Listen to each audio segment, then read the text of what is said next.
देवाच्या भूमिकेत येत आहे वेदांत कदम. नमस्कार मंडळी. या कदम. नमस्कार मंडळी. आईच्या भूमिकेत येत आहे आराध्या जाधव. नमस्कार मंडळी. देवाच्या भूमिकेत येत आहे अस्मिता विभुदे. नमस्कार मंडळी.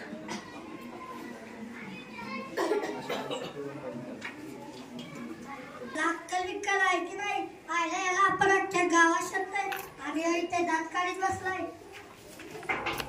शेतात चाललो होतो दादा. माझे पैसे कधी देणार मग मला?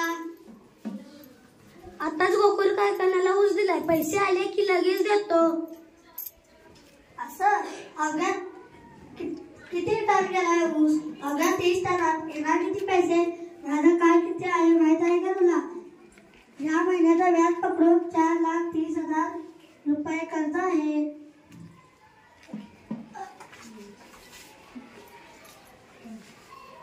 दोन दिवसाचा टाइम देतो. माझे 2 दिवसाचा टाइम देतो. माझे पैसे मिळाले नाहीत तर तुझं घर जाळून टाकेल. समजलं का तुला? हो दादा, 2 दिवसात कसं करू? मी काय करू? मग कैलासराव, जर तू माझ्यात मिळाला असतं फुकाट नसेल फुकाट, त्यापेक्षा तू आत्महत्या कर ना. शासनाकडून पैसे तरी भेटतील. माझं कर्ज देखील देशील, घरच्यांना पण पैसे देशील. चला रे.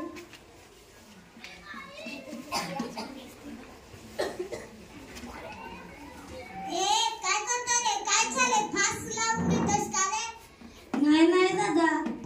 फाशी घेत होतास की नाही तू? नाहीतर काय करू मी? आमच्या शेतात काय पिकानं झाले, पाऊस पडलाय तर कानफिन फटले.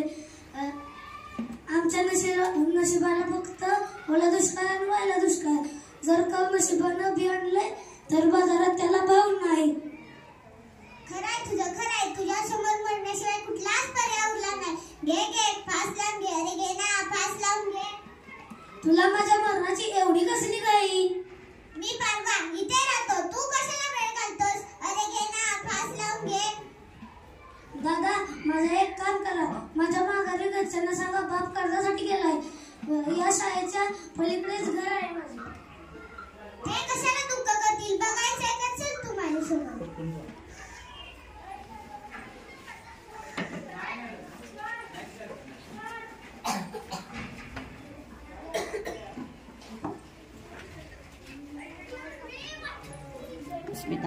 अस्मिता कुठे गेला असेल अगं भाई? मामांची जरा तुम्ही पारावरती बघून याचा कुठे गेले? माझ्या फुटक्या डोळ्यांनी कधी दिसणार आणि कसं जाऊ कचपटी. बघ जा कुठे गेलाय बाप तुझा.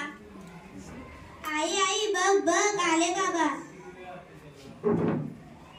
सकाळपासून नुसता घोर घातलाय. त्या घरात 2 म्हातारे माणसं आहेत, त्यांचा तरी विचार करायचा ना.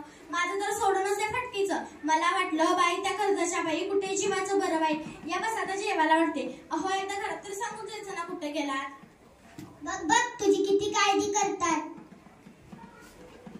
बाळा कुठे गेला होता? करमना. बस.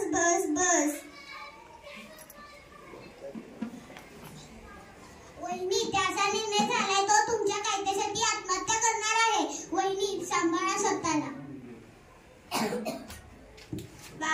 बाबा असं नका ना करू. मी खूप अभ्यास करीन, खूप मोठी साहेबीन बनीन, तुम्हाला लय पैसे देईन, पण तुम्ही आत्महत्या नका ना करू.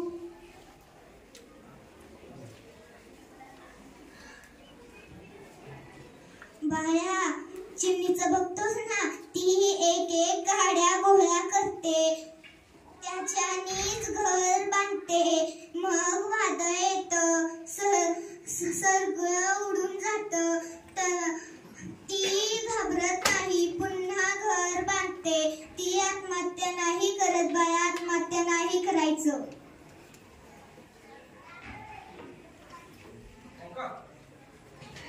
पण काळजीने पोट भरत नाही. शेतकऱ्याचं दुःख शेतकऱ्यालाच कळतं.